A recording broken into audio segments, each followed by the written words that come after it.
Hey y'all, I wanted to hop on right quick and do a little bit more of an informative video on the mullein plant. I did one the other day, but there's a lot that I didn't say about the plant. And so let's get started. Here it is right here.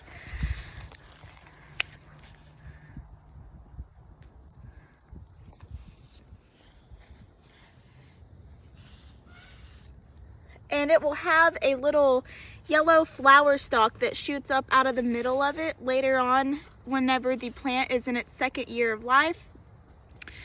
But first thing is the reason why mullein was brought to the United States. It was brought here in about the 1700s, and it's a native to Europe, and the European settlers brought it here for fish poison. They actually used it to poison fish with the seeds. They would crush the seeds, throw it in the slow moving water, and the fish would eat the seeds, and in return it would make them stop breathing, and it was a lot easier for them to gather it that way instead of catching a whole bunch of fish or fishing all day, which I don't recommend doing because you wouldn't want to kill out your source of fish in a pond or slow moving water. But that is what the whole reason that we have mullein here. The Native Americans actually started to like the plant for different things. Some tribes are reported to have put the leaves inside of their moccasins, which makes sense now because we know that we absorb everything through our feet. We have nerve endings that are connected to every different organ in our body. There's a nerve ending in our feet for it. And so that's like the reason also why we put Vicks Vapor Rub and essential oils on the bottoms of our feet. It's because those nerve endings soak it up and it circulates throughout our body, treating different ailments. The leaves were also used as a poultice for swelling, bruising, and pain and different things. A water bath could be used somehow with mullein for people that retain water and retention in their lower extremities. I've actually soaked the leaves in warm water and applied them over lungs whenever someone's had a cough before, and it seems to help. Definitely you can make a tea with the leaves, and that's good for colds, coughs, and basic respiratory problems. Some tribes have reported using the roots for more of your like dry croup cough that just you can't kick sometimes.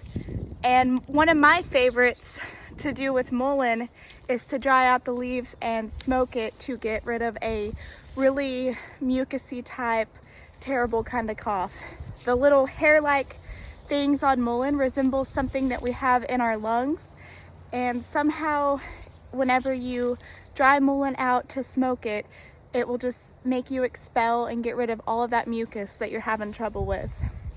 So respiratory, bruising, pain, inflammation, several different things. I've also heard of certain tribes using the root to make a teething necklace for infants, and also for kidney problems too.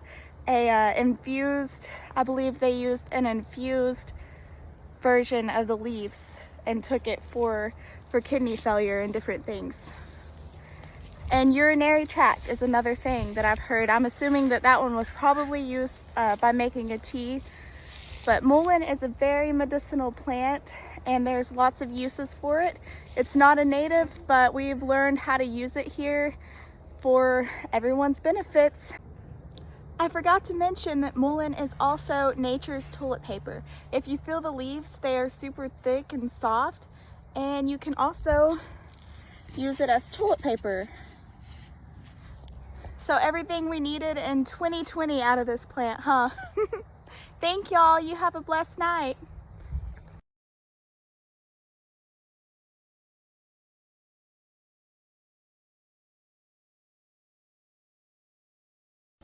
Update on my perfect little beautiful mullein plants over here.